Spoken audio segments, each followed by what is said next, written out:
Chers frères et sœurs bien-aimés du Christ, connaissez-vous le songe des 3 blancheurs de Don Bosco?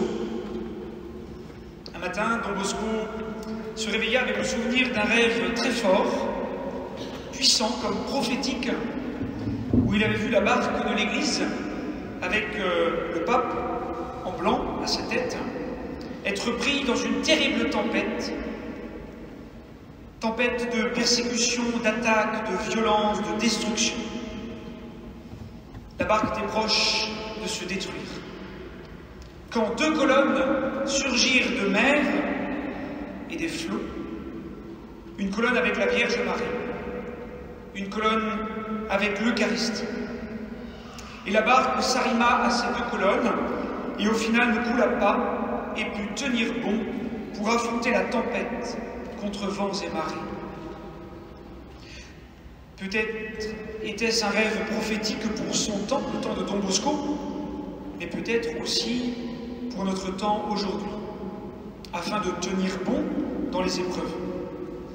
Vous n'êtes peut-être pas sans savoir que Don Bosco, comme beaucoup d'autres figures de sainteté, comme Saint Padre Pio, Sainte Jeanne d'Arc, Sainte Jeanne du Gand, Saint Jean de la Croix et bien d'autres, ils ont vécu les pires épreuves et les plus douloureuses persécutions de la part même de leurs frères laïcs, prêtres et évêques, au sein même de l'Église. Comme le Christ trahi par Judas, l'un des 12. Le disciple n'est pas supérieur à son maître.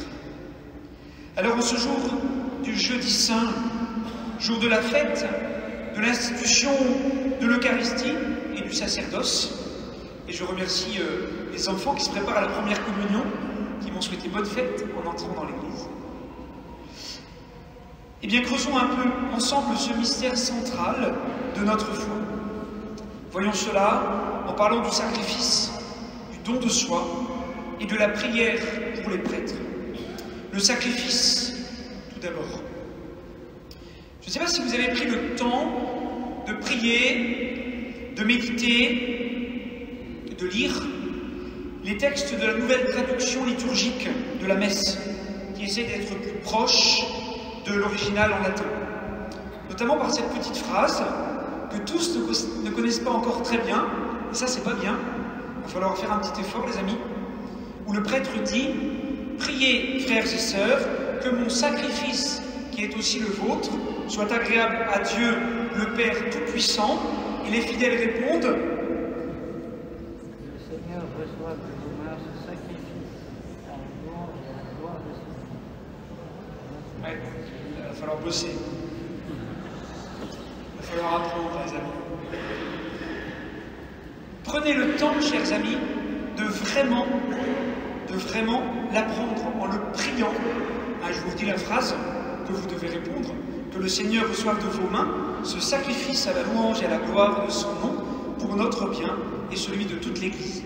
Il y a un petit fascicule au fond avec les traductions, si vous voulez apprendre, pour suivre la messe. Et l'apprendre vraiment en le priant, en le méditant par cœur, avec le cœur. Cela en vaut la peine afin de le vivre vraiment à chaque messe. Le sacrifice de votre vie, de chacune de nos vies, unies au sacrifice du Christ, offert au Père à chaque messe, par les mains du prêtre. Et on voit ça aussi dans les paroles des prières eucharistiques, le sacrifice.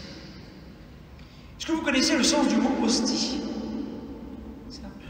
C'est quoi le sens du mot hostie? Vous savez ou pas? Ça veut dire victime. Ça veut dire offert en sacrifice. Vous avez un mot que vous connaissez qui dérive du mot hostie, c'est le mot holocauste. Holocauste, c'est le sacrifice, ce qui est sacrifié. Hostie. Comprenez-vous alors, chers amis, ce qui se joue de décisif à chaque messe? Ce que le Concile Vatican II appelle la participation active des fidèles. Il ne s'agit pas d'abord de faire quelque chose pendant la messe, une lecture, la quête, que sais-je, même si c'est important. Il s'agit d'abord et avant tout de participer activement au sacrifice de la messe en offrant sa vie réellement avec le Christ. Et comme dit le psalmiste, nous avons entendu, « Je t'offrirai le sacrifice d'action de grâce ». Ce n'est pas un sacrifice extérieur, mais le sacrifice de soi-même qui rend notre vie sacrée parce que donnée et offerte comme le Christ. Le Christ a offert une fois pour toutes sur la croix, par amour, le sacrifice qui nous sauve et qu'il réitère par son corps, l'Église, à chaque messe, offerte sur chaque autel dans le monde entier, afin de continuer de nous sauver. Et nous, baptisés, membres du corps du Christ, nous sommes invités à participer à ce sacrifice en nous offrant avec le Christ. Et à chaque fois que nous communions, que nous recevons l'hostie, et ce soir, l'hostie avec le sang du Christ, que nous recevons l'hostie, le corps du Christ, sacrifié et offert par amour, nous devenons nous-mêmes toujours un peu plus hostie, victime offerte en sacrifice d'amour, comme le Christ, avec le Christ, par le Christ. Immense mystère de l'Eucharistie, qui est lié au mystère du sacerdoce et au mystère de l'Église, et au final, au mystère de la mort et de la résurrection de Jésus. Tout se tient, tout est lié. Et quand un prêtre n'y croit pas ou n'y croit plus et ne le vit pas, ce sont de nombreux baptisés qui perdent la foi en ce mystère central et essentiel pour ne pas que l'Église sombre. Le mystère du sacrifice eucharistique, du sacrifice d'action de grâce par excellence, doit être le cœur de notre vie, le moteur de notre existence, le centre de notre foi. Et s'il se vit à la messe de manière supérieure et excellente, c'est parce que, et pour qu'il se déploie dans toutes les dimensions de la vie, par l'exercice concret du don de soi par amour, chers amis. Le don de soi par amour, les enfants.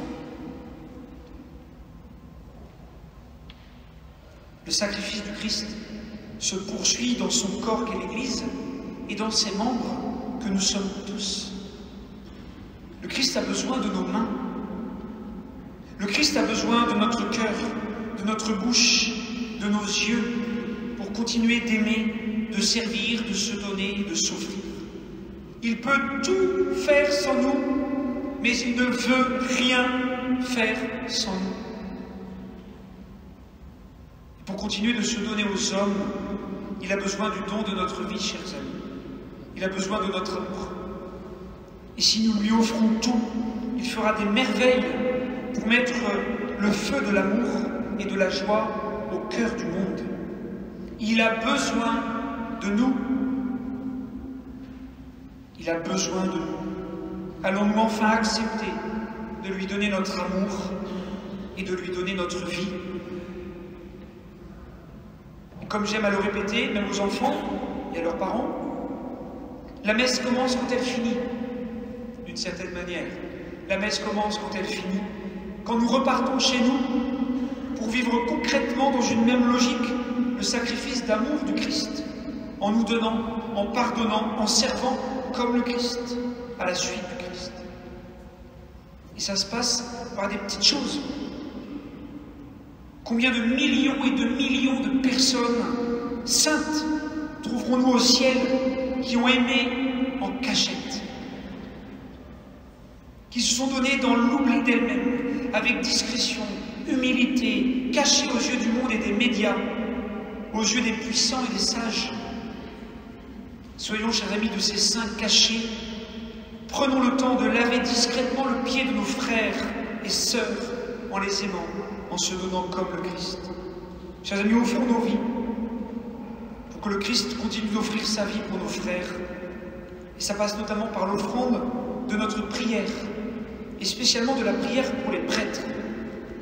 Les enfants, écoutez bien. Il faut prier pour les prêtres, pour avoir de saints prêtres. Alors je ne dis pas ça d'abord parce que je suis prêtre, et je veux bien quand même que vous priez pour moi. Surtout en ce moment, j'avoue que la croix est un peu lourde. Mais le Christ a confié une mission si grande, si belle, si immense aux prêtres, que ceux-ci en sont toujours et totalement indignes. Une si grande chose pour des êtres si misérables. C'est pour ça que plus qu'un autre, un prêtre n'a pas le choix. Il doit être un saint, sinon il détruit plus qu'il ne bénit, il détourne du Christ plus qu'il n'y conduit. Et quand un prêtre ne suit pas le Christ et son Église, il suit le diable et sème la mort.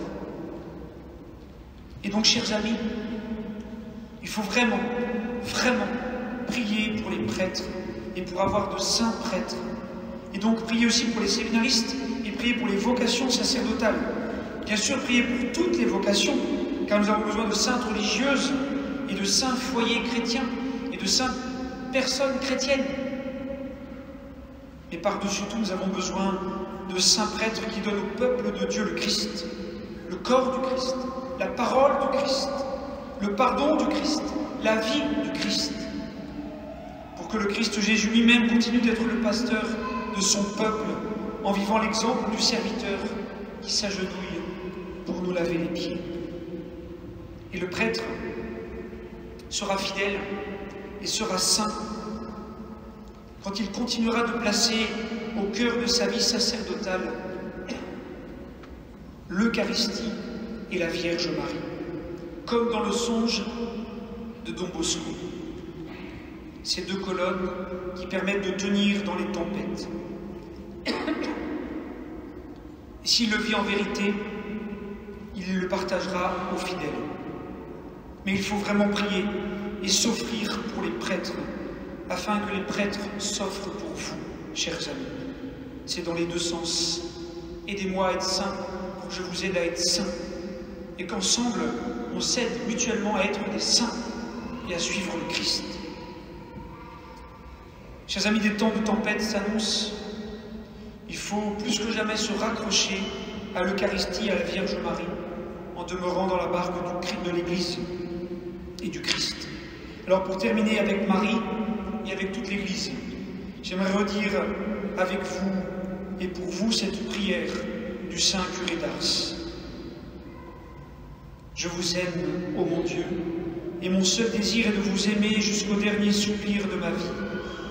Je vous aime, ô Dieu infiniment aimable, et j'aime mieux mourir en vous aimant que de vivre un seul instant sans vous aimer. Je vous aime, ô mon Dieu, et je ne désire le ciel que pour avoir le bonheur de vous aimer parfaitement. Je vous aime, ô mon Dieu, et je n'appréhende l'enfer que parce qu'on n'y aura jamais la douce consolation de vous aimer. Ô mon Dieu, si ma langue ne peut dire à tout moment que je vous aime, du moins je veux que mon cœur vous le répète autant de fois que je respire. Ah, faites-moi la grâce de souffrir en vous aimant, de vous aimer en souffrant, et d'expirer un jour en vous aimant et en sentant que je vous aime. Et plus j'approche de ma fin, plus je vous conjure d'accroître mon amour et de le perfectionner, ainsi soit-il.